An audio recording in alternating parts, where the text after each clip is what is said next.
Yeah. Sa bawat kanto,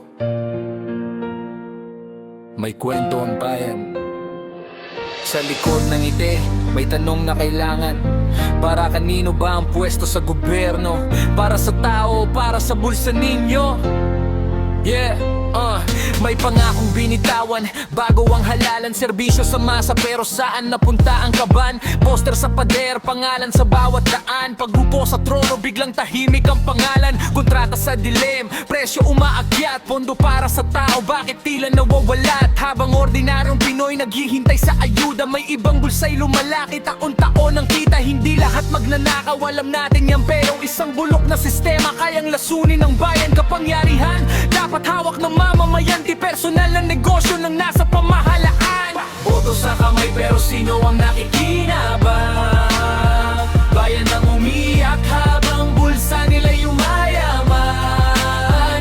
Kulay ng partido, pangalan nila'y nagbabago, pero kung korupsyon pa rin, pareho lang ang laro. May proyekto sa papel pero wala sa lupa. May budget na milyon pero saan napunta? Kalsada'y lubak, ospital kulang sa gamit. Samantalang may bagong bahay na biglang sumisikat. Pero hindi tayo bulag, hindi rin bingi. Naririnig ang sigaw ng bawat manggagawang ape. Kabataan ng tanod, kasaysayan ng sakse. Ang pagbabago'y nagsisimula sa tanong na bakit? Bakit ang hustisya minsan tila may presyo? Bakit ang mahirap laging nasa dulo ng proseso? Kung ang batas ay para sa lahat, dapat patas, hindi lang matapang sa mahina pero duwag sa mataas. Boto sa kamay pero sino ang nakikinabang? Bayan ang umiyak habang bulsa nila'y umayaman.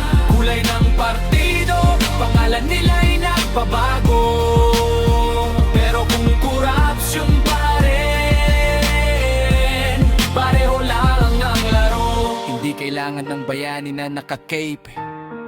Yeah, kailangan ng taong hindi binebenta ang prinsipyo for fame. Isang boto, isang boses, isang paninindigan. Pilipinas bangon, ikaw ang may hawak ng kinabukasan.